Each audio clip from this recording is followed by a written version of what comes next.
Good afternoon, and welcome to another edition of Seen Beyond and Through with Monty. Right before you, trans lives matter. But today, we're going to examine why it doesn't matter for some people.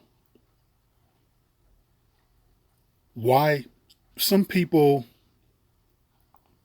are oblivious to this. And we're going to dive into a very important subject as to why certain things within the trans community are not being discussed or talked about. Let's give a little backdrop as to how we came here.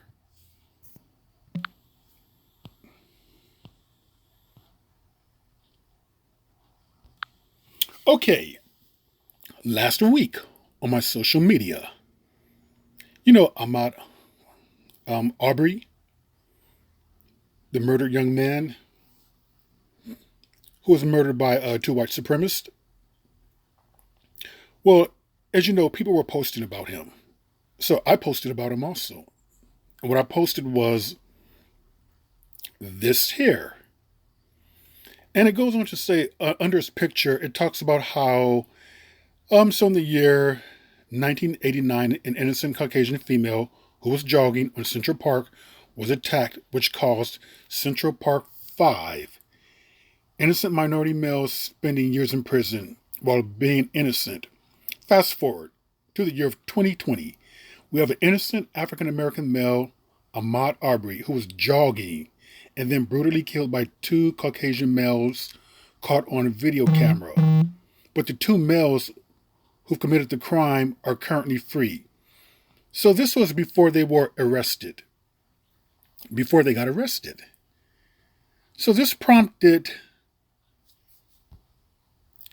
someone from the LBGT All Lives Matter to unfollow me. I'm not really sure if it's a he or she decided to unfollow me because they said right here, unfollow, no RIP post about trans woman Nina Pop. Now, I have no idea who Nina Pop is. I had no idea that she was murdered or what even happened to her. It would have been a lot better had this particular person DM'd me or just stated her case as to what happened and politely asked me, will you please post about her? Instead, they come out with the kind of semi-aggressive tone with this unfollow, no RIP post about trans woman Nina Pop.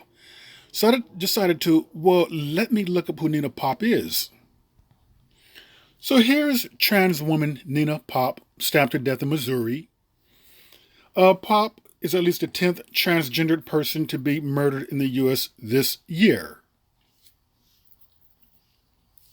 May she rest in peace. So then it goes on to say,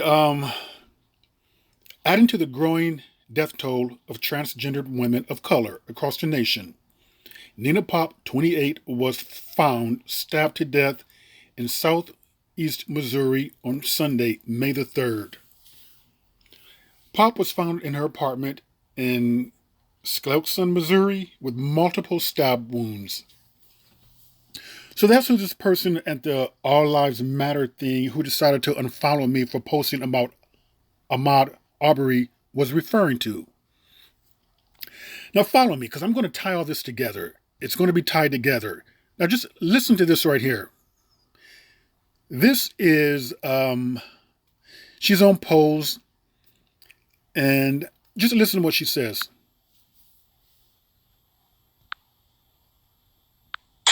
Black trans people are still black. Black trans women are black women.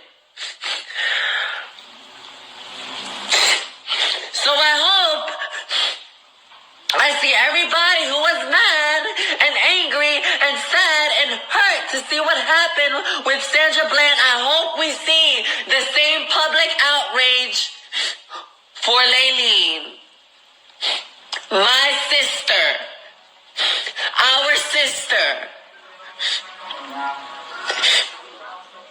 Let me see. All 368 people viewing this. I want to see y'all saying her name on social media. Black trans people are still black. Okay, the Laline Polanco, who she is referring to, is the transgendered woman who was found dead in a Riker Island cell. Now her family is demanding answers.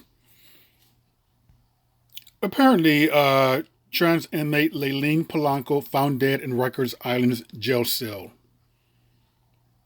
Let me just tell you this before I go on with this one thing here. Did you see the common denominator there?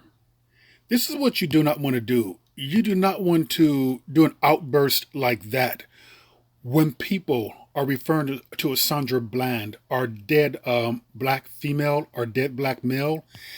The same thing that she did is the exact same thing that this particular person who was outlined in the yellow did to me.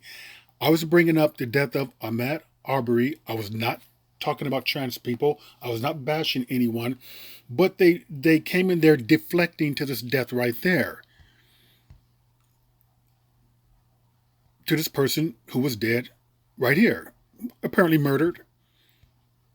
And Dia Moore, who's on Pose, she decided to say that the people who were, by the way, what they were doing was that they were reflecting on the anniversary death of Sandra Bland. So basically, India Moore decided that, well, you should talk about Laline Polanco, who was also killed. Laline Polanco was not murdered. She was not murdered. I believe she died of natural causes, but they should not have put her in a cell by herself. At least she should not have been in a cell. But it was natural causes right there. But here's what you don't want to do, trans people. You don't want to do this passive aggressive announcement, whether it be just writing someone or a PSA announcement, demanding that we focus on people who we just have never heard of. We don't even know who they are. We had no idea that they even died. You don't want to make yourselves or trans people seem like the villain. Being passive aggressive like that, coming at people, demanding that they look into people who you know of, but we do not. I do not think that is the way to go. It really isn't. What Andia Moore did about Sandra Bland to me was very disrespectful. They were focusing on Sandra Bland. There's just a way to do this. Sandra Bland was murdered in prison. I don't care what anyone says. This was disrespectful, and what was done to me when I was focusing on Ahmaud Arbery was very disrespectful. You don't want to do that. But let me just tell you one thing. I still have love for the trans community. So, going back to Laline Polanco, who was found dead, it says right here, Laline Polanco, 27-year-old transgendered woman, being held at Rikers Island Jail Complex in New York City, was found dead in her cell, Friday, NBC News report. By the way, this is last year, people. Department of Corrections officers reportedly found Polanco's body unresponsive in the Rose M. Singer Center for female inmates. So basically, they found her there. Custodial staff performed CPR on Polanco until the medical team arrived. Efforts to revive Polanco lasted about an hour before she was declared dead. The cause of death has not been announced. Though the DOC said there was no violence involved. Listen to this right here. Polanco had been reportedly been in Rikers since mid-April, when she was arrested on a misdemeanor assault and drug charges. Rosa Goldenson, a reporter for the city, wrote on Twitter that Polanco's $500 bail stemmed from a 2017, I believe, drug possession case. Go down to the where it says Twitter, see the red in Twitter, a drug possession case. We're heartbroken over the death of our beloved Laline, whose bright light was an inspiration to all who knew her, Polanco's family said in a statement. The family also demanded answers regarding the cause of her death, righteously so, okay? Claimed the city failed to protect Laline. Now I want to go over here, right here. If I can get Okay, here it goes right here.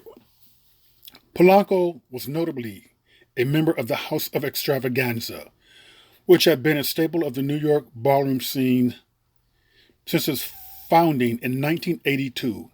On Twitter, Pose star and Polanco's fellow Extravaganza family member, India Moore, mourned her death, saying, "I grew up looking to Laylene as my goal. She was one of the most beautiful women I'd ever seen who was trans.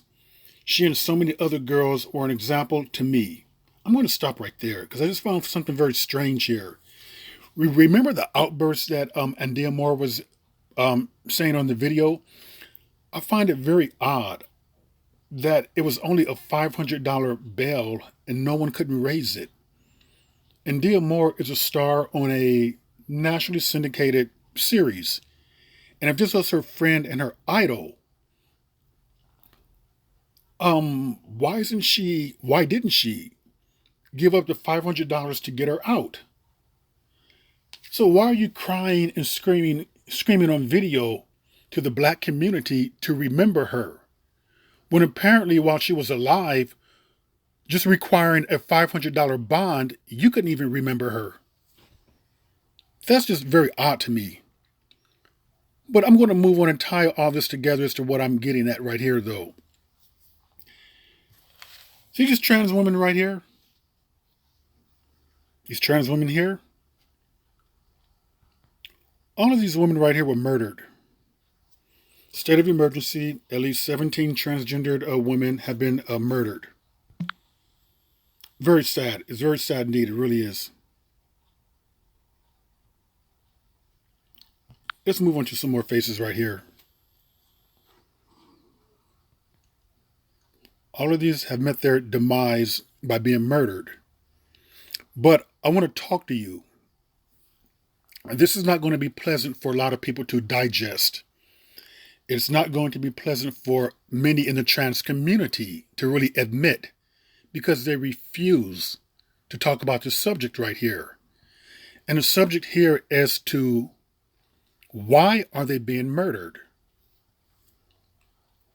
There's a reason for this. And their murders are going to account for 90%. 90% of what's not being done.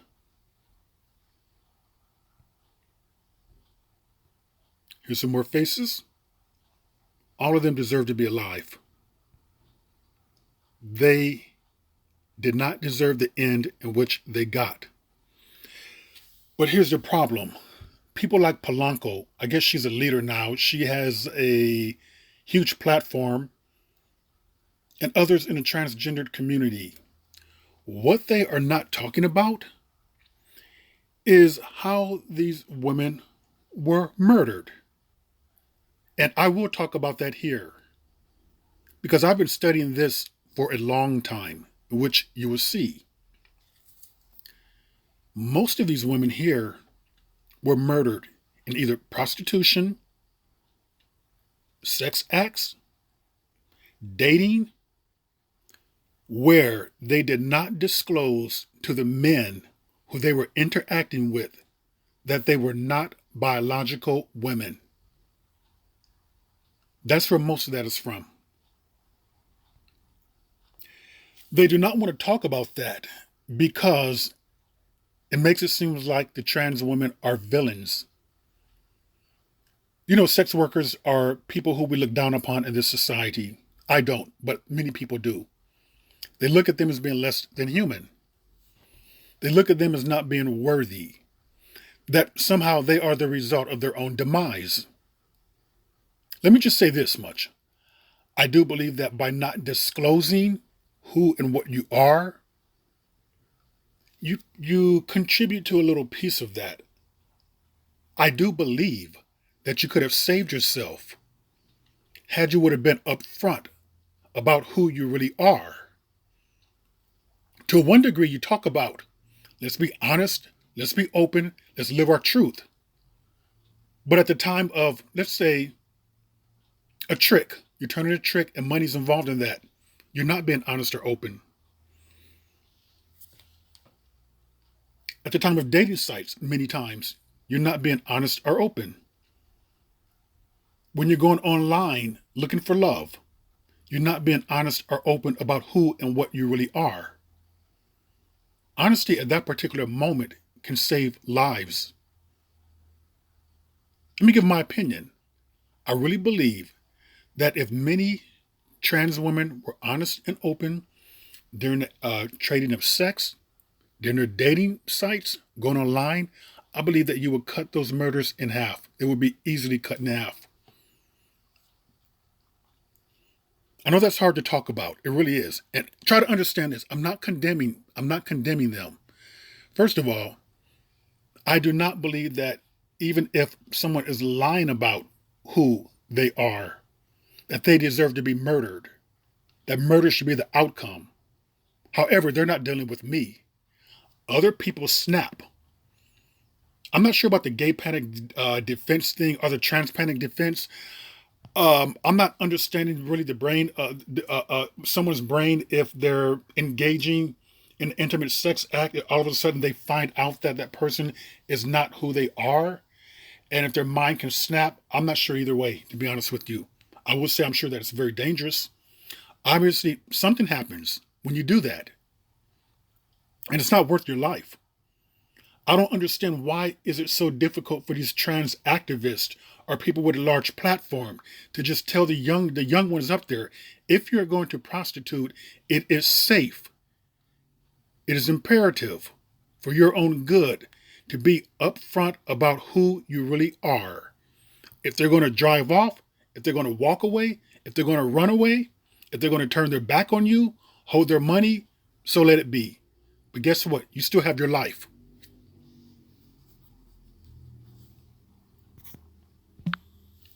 I want to bring up someone right here. This is the Lady Chablis. She was in Midnight in the Garden of Good and Evil. I believe that film came out in the 1990s. She's deceased now. She passed away from pneumonia about 3 or 4 years ago. May she rest in peace. But interestingly, in her book, which I read in 1996, it came out. Page 78 in her book, and I still have it. I'm going to read to you what she said about when she met up with the guy and she took him home. Apparently, she met up with this guy. She found him attractive. She took him home, but she did not tell him that she was biologically a male. And what happened was that she goes on to say how she got a little carried away with this boy.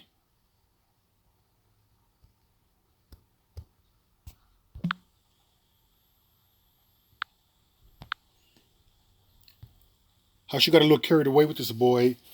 And what was happening was that, let me read it to you, okay? I want to read it to you. But I got a little carried away with this boy, and I must have forgotten that I wasn't as much of a woman as I said, because it took all of 10 minutes before his large roaming hands intercepted his gun and pointed it to my head. He goes on, "You tricked me, nigger," he growled. "Why didn't you which then she goes on to say, why didn't you have to come here?" She spoke defiantly, saying that he didn't have to come here. And he goes, "Shut the fuck up," he yelled loud enough to disturb Dee Dee and her friend in the next room, who suddenly busted in like the FBI, except that they were naked and not much of help against a man with a gun. Me being First Lady, I knew what was up, that it was up to me to make the peace, and fast. So she goes on to say to him, "Child, if you want to shoot me, go ahead and go to prison for murder. Then do it fast because I'm about to die from a heart attack." Thankfully, on those rare occasions when the dial can't charm a man with her beauty, she can still disarm him with her wit. He let me go, looking some kind of angry and embarrassed, putting away his gun, and he warned me fiercely not to hide my tea. Like that again, saying that the next time I might not be so lucky. Then he grabbed all his things and peeled out of here just before the sun was coming up. I stayed awake, sweating and shaking in Dee Dee's arms, rethinking my strategy for picking up strangers. Girl, I knew this was much too good to be true unless I wanted a dream date. With the country corner, I could never risk denying my candy again. So she talks about how she can never risk denying her candy or her truth again, which she never did. And guess what? After that, she never had a problem. She never had a problem after that again. And I'm telling you that most of the transgendered people will not have a problem if they were to be upfront about who they really are when dealing with straight men in the first place. Again, let them run, let them turn, let them drive off. Just be honest about that. Be upfront and honest about that. Because if you're not upfront and honest about that, that can get you killed. And I want to go back to something right here.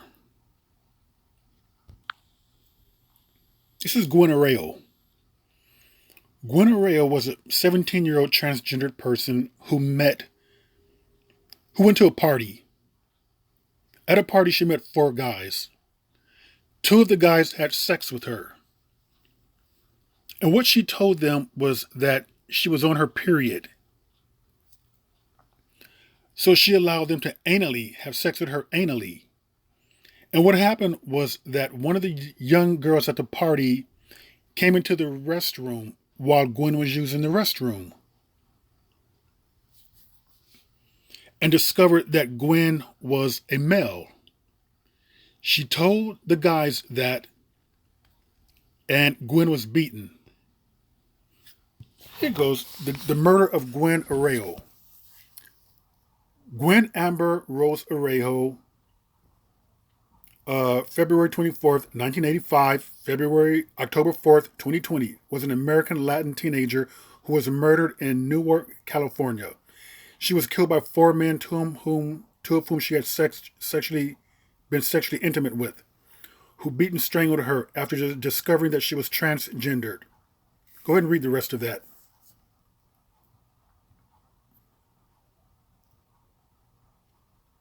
They beat her after they discovered that she was transgendered. This is Gwen right there. This is Brandon Tina. A movie was made about her, Boys Don't Cry, starring Hilary Swank. Hilary Swank went on to win the Academy Award for that particular movie. Brandon Tina was an American trans man who was raped and later, along with Philip Van Devine and Lisa Lambert, murdered in Humboldt, Nebraska. His life and death were the subject of an Academy Award-winning 1999 film Boys Don't Cry, which was partially based on the 1998 documentary film by the Brandon Tina story. Brandon Tina was a female who was parading around as a male. And during sexual acts with some of his girlfriends, he would use a dildo or a strap-on dildo, I believe, yeah. And they had no idea that he was really a she.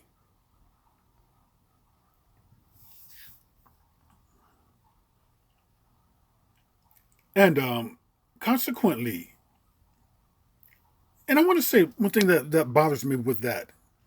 Okay, they had no idea that he was actually a she, and he used a strap-on dildo. I'm just curious about something, and many are not going to like this, but I'm going to go ahead and ask the question. Isn't that rape? Is that some type of sexual assault that you're doing or committing? And what's ironically, some may say karma. I have no idea. She was raped Brandon Tina was actually raped by guys who found out that she was actually a female and not a male. She was raped and murdered. You can see where all this deception can take people. I do believe that people should live their life truthfully, make the transition. But when you do that, I don't think that you should get other people involved in a deceptive practice of transitioning. It should not be involved to the point or part where sexual things are involved right there. And at that particular point, up until then, you talked about being honest and being open and being who you are, but yet you're anything but honest and open when it comes to dating, sex, and things like that. This is the real Brandon Tina with one of his girlfriends. I do not believe she knew what he really was.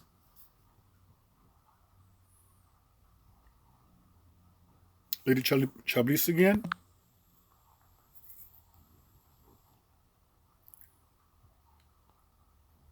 So people, it goes back to this right here. Many of these young women would still be alive if they were taught to be honest about who you really are, always. Because I read during my studies about this here, I was reading online about transsexuals who are involved in prostitution. And it was anywhere from like 39%, it went up to 61%. It just kind of fluctuated in a broad range like that. And that kind of makes sense in a way because sometimes or years you would have more involved in prostitution than others, that they would get out of it, that some would rotate back in it, then they would get out of it. It would go like that. So let's just take the low part 39%, combine that with people who they meet online for actual dating, combine that with people who they choose to date and things like that, who they don't meet online in their everyday life. You're going to clearly see that it's going to be a lot of people who are going to be involved with trans people or trans women who are not really being told up front as to what and who they really are. As I've stated once before, this video is not to bash trans women. It really isn't. It's to help them. Because I do not believe, I've not heard anyone tell them or suggest that you need to be upfront and honest always. The only one who wrote about that would be Lady Chablis in her book. But she was talking about her experience. And when men are paying for your services, they're paying money, their hard-earned money for your services, and they're paying for the service of a biological female. It is extremely dangerous, very dangerous, to try to pass yourself off as something that you are not. Then I go back to again, though. And I'm just curious about this question again, and people are not going to like this question, but I'm going to ask it. Is that some type of sexual battery also? If I'm paying for a female, what I really want is a female, then all of a sudden, but not all of a sudden, but what I'm getting actually is someone who's not a female, who's already copulating me, who's jacking me off, who I may have kissed or not though, who's telling me that she's on her period, but she could only do it anally. I'm wondering, is that some type of sexual battery? I'm just asking a question. Do people think it's really fair to parade yourself around as being something that you're not, when knowing that what he really wants is the authentic, real thing?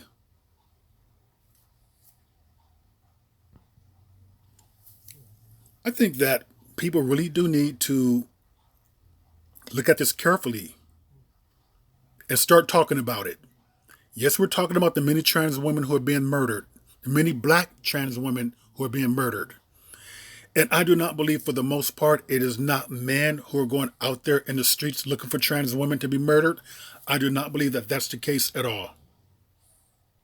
What is truly happening with trans women who are being murdered, it is the act of prostitution.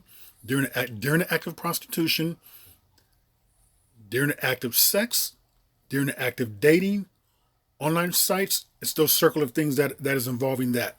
The idea of someone going out there, a group of men or men, just looking for trans women to murder, that's going to be very small.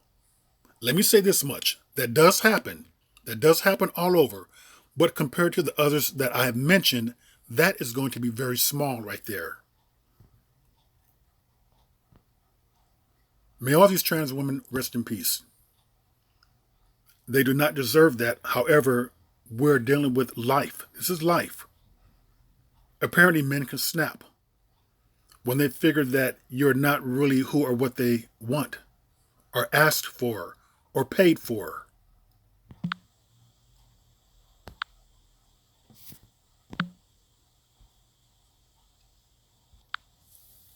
Yes, trans lives matter. They're just as important as any other life. But understand, a lot of people do not understand this. A lot of people cannot get past their belief system, what they have been taught, what they have been conditioned to by society. And I would suggest to the trans leaders, the influencers, people who have followers, a lot of them, encourage the younger trans generations or all trans people who are going to interact with someone on a sexual level, whether it be in and out of prostitution, on a dating level, when they go online to meet guys, that if they are dealing with straight guys, they need to be upfront and honest about who they really are. That's all I have to say about this particular subject. This was another edition of Seen Beyond and Through. If you like the material, give me a thumbs up. Feel free to comment. And feel free to subscribe. This was Seen Beyond and Through, and I will see you beyond and through.